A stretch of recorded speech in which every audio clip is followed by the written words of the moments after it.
This new crypto trend is a trap, avoid it now. The trap you didn't see coming. In the fast-paced world of crypto, trends come and go: NFTs, memecoins, yield farming, staking derivatives, each promising revolutionary change, overnight wealth, or passive income with zero effort. But behind the flashy marketing, slick UIs, and community hype, some of these trends aren't innovation. They're extraction mechanisms, dressed up as opportunities. And now, a new one is catching fire. Maybe you've heard of it. Maybe you've even jumped in. But here's the harsh truth. This trend isn't the next big thing. It's the next big trap. It's gaining traction fast across Twitter, Telegram, and even among respected YouTubers. Influencers are calling it the future of finance. Protocol founders are throwing millions behind it. And the narrative sounds irresistible: get in early or be left behind. But what if I told you that what looks like a rocket is actually a Ponzi with better branding? A liquidity black hole in disguise? Or worse, a beta test for something much darker? In this video, we're not just going to name and shame, we're going to break it down. How the trend works. Where the hidden risks lie. Why smart money is quietly walking away. And what you can do to avoid being the exit liquidity. If you've been in crypto long enough, you know the signs. Unsustainable APYs. Buzzwords over substance. Anonymous dev teams with too much control. Locked liquidity that's not as locked as you think. Metrics that go up until they don't. And yet, many investors are diving in headfirst again. Don't be one of them. At Money Minded, we're not here to sell hype. We're here to protect capital, expose the patterns, and help you make smarter decisions in a chaotic space. If you value honest, no BS crypto analysis, hit like, subscribe to Money Minded, and turn on the bell. Because in the next few minutes, we're pulling back the curtain on a trend that might look shiny, but could leave your portfolio bleeding. Let's dig into Chapter 1. Chapter 1, The Trend. Restaking and the illusion of infinite yield. Let's talk about restaking. It's being called the next evolution of staking, a way to maximize returns on your existing staked assets by reusing them in new protocols. At first glance, it seems brilliant. You stake your ETH on Ethereum for consensus rewards. Then, you restake that same ETH with a third-party protocol, and suddenly, you're earning layered yield. More passive income, right? Wrong. Because behind the scenes, restaking is introducing systemic leverage into proof-of-stake networks, and very few people are talking about the risks. The concept sounds simple. Take one piece of collateral, like ETH, use it in multiple places, and squeeze more yield out of it. But this isn't innovation, it's overextension. It's the same logic that brought down financial institutions in 2008, rebranded for the blockchain age. Here's how the mechanics work. You stake your ETH with a validator or through a liquid staking platform like Lido or Rocket Pool. You receive a liquid derivative token, like STETH or RETH. A restaking protocol then offers to accept your stake token as collateral in another network, usually to secure new chains or decentralized applications. You earn more yield. Sometimes more than 15 to 20% annualized. But where is that yield really coming from? In most cases, it's not coming from real economic activity. It's coming from issuance rewards, VC-backed incentives, or early-stage inflation models, not sustainable business models. And worse, these restaking systems often have centralized operator risks. Slashing conditions that most users don't understand. Governance structures that are untested and opaque. A fragile foundation of liquidity that depends on price going up or staying flat. Let's be honest. This isn't staking. It's shadow leverage. And the entire model relies on one fragile assumption, that underlying assets will maintain their value. And no systemic shock will force mass redemptions. Sound familiar? This is eerily similar to what happened with Terra and Anchor. Users were seduced by high yields. Protocols built layers of complexity to keep the illusion alive. But once confidence broke, the collapse was fast and brutal. Restaking is not exactly the same, but the pattern rhymes. The incentives are misaligned. The risks are hidden behind a veil of technical language. And most retail investors are entering without reading the fine print. Ask yourself this. What happens when one of these restaking platforms gets slashed? What happens if validators double sign or act maliciously? What if the base layer, Ethereum itself, comes under stress? Because now, instead of one chain being affected, you've got cascading failure potential across multiple layers of protocols. That's not yield optimization. That's a time bomb.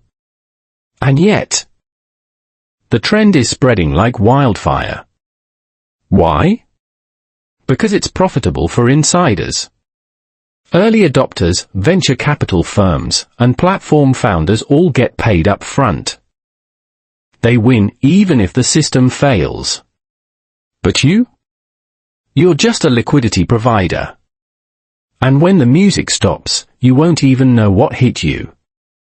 This is not to say that all restaking is evil.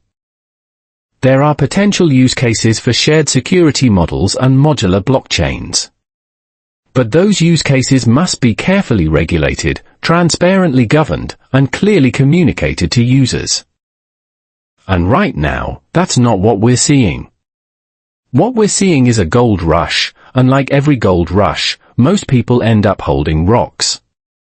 In the next chapter, we'll dig deeper into the red flags that are being ignored, and why this isn't just about one protocol. It's about a culture of chasing yield without understanding the risk. So if you haven't already, hit like and subscribe to Money Minded, because in Chapter 2, we're exposing the mechanisms behind this machine, and how it could unravel faster than anyone expects. Are you ready? Chapter 2, The Red Flags Everyone Ignores. In the crypto world, hype has a dangerous way of drowning out caution. When a new trend like restaking promises higher yield with minimal effort, most investors stop asking questions. That's exactly how traps are set. In this chapter, we're going to unpack the major red flags surrounding this trend, the kind that serious investors should never ignore. Because while the marketing makes restaking sound like free money, the fine print tells a different story. 1. Overlapping risk exposure. At the heart of the restaking trend lies one dangerous assumption. That your staked ETH can be used multiple times across various networks without increasing your risk. But that's simply not true. Restaking means that the same collateral, your ETH, is securing more than one protocol. If one layer fails, it can trigger a cascade of failures. This is known as correlated risk, and it's a textbook cause of contagion. Most investors assume their staked ETH is safe. But they don't realize that the more layers they add, by restaking or rehypothecating, the more fragile their position becomes. 2. Unclear slashing conditions. In traditional staking, slashing is rare but clear. If a validator misbehaves or goes offline, some of the staked funds are penalized. In restaking protocols, slashing gets murky. Some platforms offer shared security, where your ETH is securing smart contracts, new chains, or even experimental middleware. If anything in that stack breaks, your funds could be slashed, even if your validator didn't do anything wrong. Worse, the slashing logic is often buried in obscure documentation or controlled by centralized actors who can change the rules. That's not yield farming. That's gambling on governance. 3. Centralized control under the surface. Crypto loves the word decentralization. But look closely at many restaking protocols, and you'll find something different. A small number of node operators control a majority of the network. Governance tokens are held disproportionately by insiders and early investors.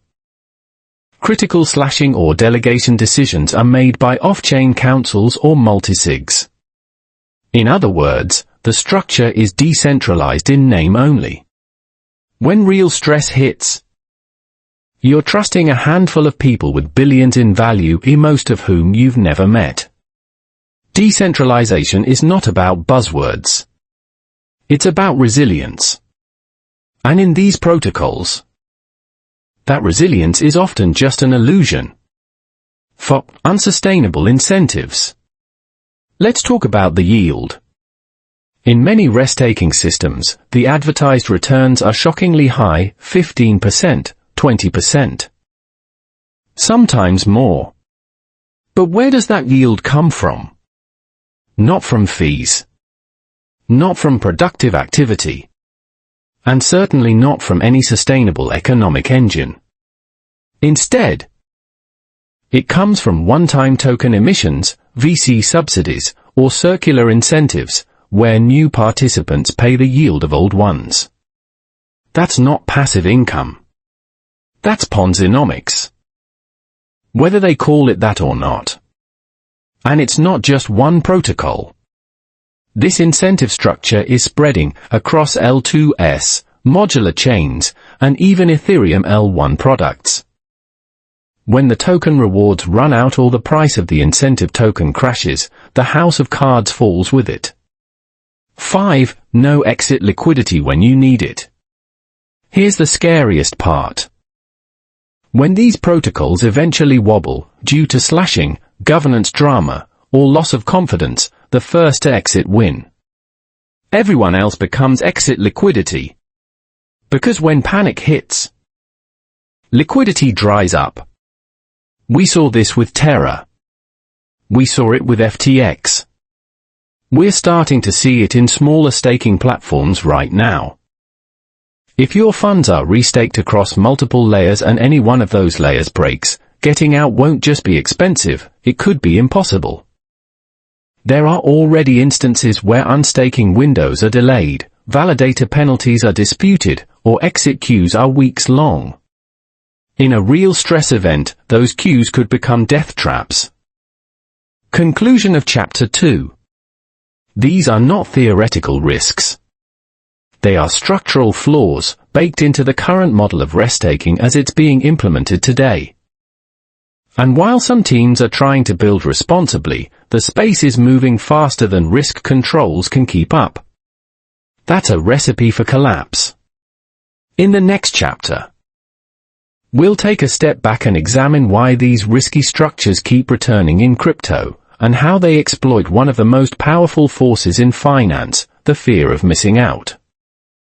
If you're enjoying this breakdown and want to stay one step ahead of the crowd, hit subscribe to Money Minded now.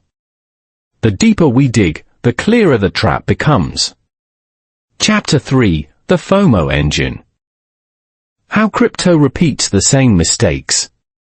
Every crypto cycle is different on the surface, but underneath, the same engine drives them all, FOMO, or the fear of missing out. And if you want to understand why traps like restaking spread so quickly, you need to understand how that engine works. FOMO is more than an emotion in crypto. It's an economic tool. It's used to drive adoption, mask risk, inflate valuations, and manufacture urgency. It's how bad ideas become billion-dollar protocols before anyone notices the cracks. And restaking is the perfect case study. 1. The playbook never changes. Here's how the cycle usually begins. A technical white paper drops with complex, abstract language. Crypto influencers amplify the vision, this will change everything. VCs fund it. Yield incentives are rolled out. Token airdrops are teased. Social media feeds are flooded with threads, tutorials, and memes. Retail investors start asking the deadliest question in crypto, am I too late? It's the same playbook we've seen with ICOs in 2017, DeFi summer in 2020, and NFTs in 2021. The technology may evolve, but the emotional triggers don't. Restaking taps directly into that psychology. It offers a twist on staking, something familiar, but adds an extra layer of rewards. It promises you didn't miss the train. In fact, there's still time to double your yield if you act now. It's not a product. It's a narrative, engineered to create momentum and drown out dissent. 2. Complexity as a shield. One of the reasons these schemes are hard to stop is because they hide behind technical complexity. Most investors, even seasoned ones, don't read protocol specs. They don't audit smart contracts. They don't follow governance discussions on Discord. Instead, they trust summaries, blog posts, or influencers. That's how restaking protocols get away with it. They build multi-layered risk models with slashing rules, cross-chain dependencies, and liquidity assumptions that sound impressive, but are almost impossible to verify for the average user. If someone tries to question it, the defenders say, you just don't get it. In crypto, not understanding the risk is often mistaken for the risk not existing. 3. Social proof becomes a weapon. When big names support a project, most people stop asking hard questions. Restaking has gained traction in part because well-known validators, large staking platforms, and even some L1s are either experimenting with it or supporting it outright. The logic is simple, if they trust it, why shouldn't I? But social proof is not risk analysis. It's groupthink.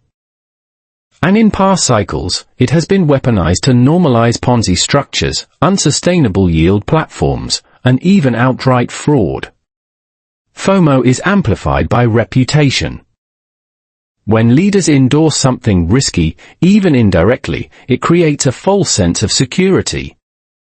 And when the narrative becomes too big to question, dissenters are often ignored, ridiculed, or labeled as FUD spreaders.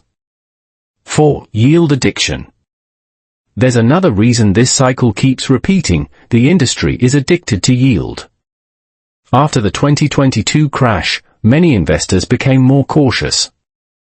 But that caution didn't last. As soon as new ways to earn passive returns appeared, capital began chasing them again, regardless of how sustainable they were. Restaking is attractive because it promises to restore the golden days of DeFi yield farming. And many protocols now feel forced to integrate or imitate it, just to stay competitive. This isn't about long-term value. It's about short-term narrative survival. And the irony is painful, the more people join, the more unstable the system becomes, until one event breaks the illusion, and everything reverses. 5. We never learn, unless we choose to. Why does crypto keep falling for the same schemes? Because the market moves too fast for accountability. Because users are undereducated and overexposed. Because developers chase incentives instead of principles. And because investors, even after being burned, are often willing to believe that this time is different. It never is. But it can be if we pause, zoom out, and apply pattern recognition. The tech may be new. The packaging may be prettier. But if the foundation is built on opacity, leverage, and unsustainable incentives, the outcome is always the same. Collapse. That's why recognizing the FOMO engine matters. It's the first step in stepping off the ride before it crashes. In the next chapter, we'll take everything we've covered and show you how to protect yourself. Because while most people are busy chasing the next trend, smart investors are preparing for the fallout. Stick around, and if you haven't already, subscribe to Money Minded. What comes next might surprise you. Chapter 4, Smart Defense, How to Protect Yourself in a Hype-Driven Market. It's one thing to recognize a dangerous trend. It's another to know what to do about it. In this chapter, we shift focus from warning to action. Because while hype-driven traps like restaking may be dressed up as innovation, they can only hurt you if you step into them unprepared.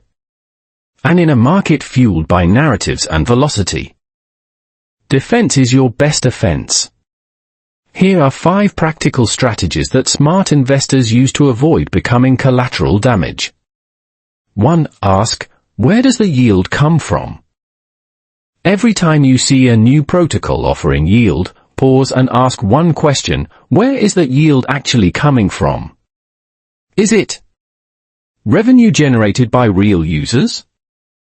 A protocol fee backed by on-chain volume? Token inflation from a treasury? Or simply incentives funded by venture capital or pre-mine supply? If it's not supported by real, sustainable economic activity, then it's likely just a form of disguised risk. Yield that's too good to be true almost always is. High returns often mean hidden leverage, time-locked risks, or circular incentives. If you can't map the source of yield clearly, it's a sign to stay away. 2. Understand the tech, or stay away from it. You don't need to be a developer to understand core risk. But you do need to understand what you're getting into. With restaking, most users don't realize they're exposing their funds to multiple layers of smart contract, validator, and governance risk. They click stake or delegate without reading how slashing works, how exits are handled, or how protocol upgrades might change the rules. That's a problem. If a platform cannot explain its model in plain English, or if it avoids explaining how you might lose money, you shouldn't be in it. Crypto rewards the curious, but it punishes the uninformed. If you don't understand it, don't invest in it.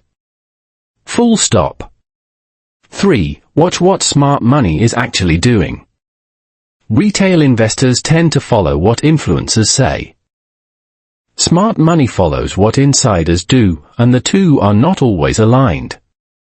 If a protocol is offering high incentives but the core team is slowly exiting their token positions, or early backers are moving funds off-chain, that's a sign of misalignment.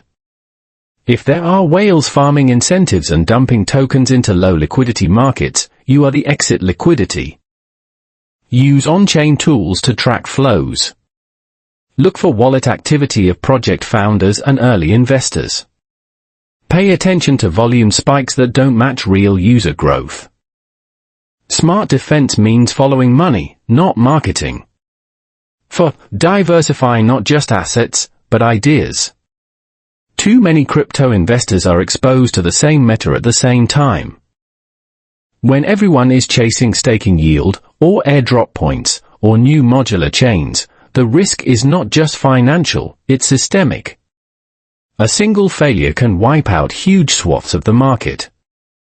Diversification means more than holding different coins. It means understanding how your assets are connected, how protocols rely on each other, and how your exposure could concentrate in ways you didn't expect. Don't put all your eggs in one trend, especially not a new one that hasn't been stress tested. 5. Stop thinking like a gambler. Start thinking like capital. The biggest shift you can make is mental.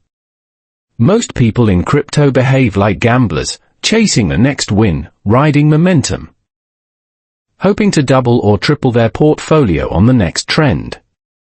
But real investors think like capital allocators.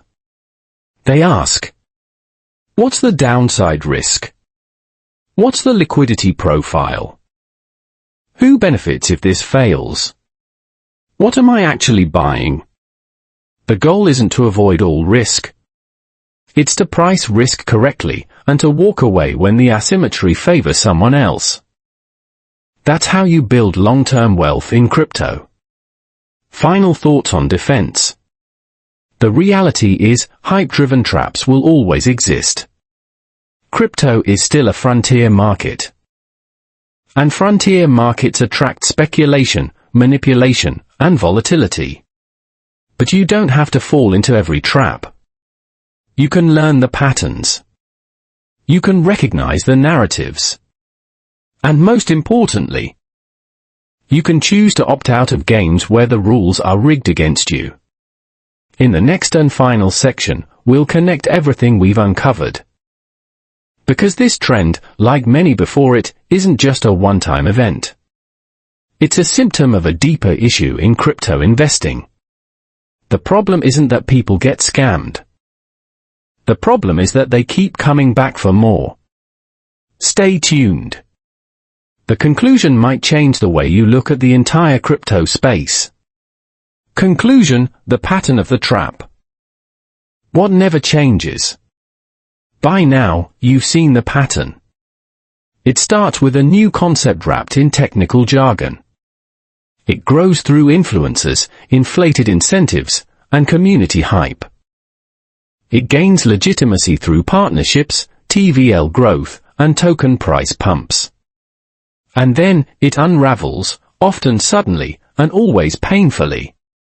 We've seen this cycle play out with ICOs, with DeFi yield farms, with algorithmic stablecoins, with NFT blue chips, and now, with restaking. This isn't about hating innovation. Blockchain technology is powerful. It has the potential to reshape finance, identity, ownership, and more. But that potential is often hijacked by short-term thinking and profit-maximizing games disguised as community-driven progress. What restaking represents is not innovation itself, but the replication of old financial risks in new clothing. Leverage disguised as efficiency. Liquidity traps disguised as rewards. Blind trust disguised as decentralization. The core issue isn't a specific protocol or mechanism. It's that we keep forgetting the lessons. And we keep playing the same game under different names, always hoping this time will be different. But as history shows, it rarely is. So what's the takeaway? It's simple, but not easy. If you want to survive in crypto, and not just trade it, but thrive through it, you need to develop a different mindset. Question narratives, especially when they're popular. Follow incentives, not marketing. Study history, because crypto repeats it more than it disrupts it. Think in risk-adjusted returns, not screenshots of APY. And above all, never confuse hype with substance. Crypto is still a game of asymmetric risk. But that asymmetry doesn't lie in chasing the trend that everyone is already talking about. It lies in knowing when not to play. And that's what Money Minded is here for. To help you cut through the noise. To expose the traps. To protect your capital and your confidence in a space that thrives on misdirection. If you found value in this video, show your support by liking and sharing it. And most importantly, subscribe to Money Minded for deeper, sharper analysis that goes beyond the headlines. Because in a market where everyone's trying to sell you something, we're here to tell you what they won't. Stay smart. Stay skeptical. Stay in control. The next trap is already being built. We'll help you see it before it sees you.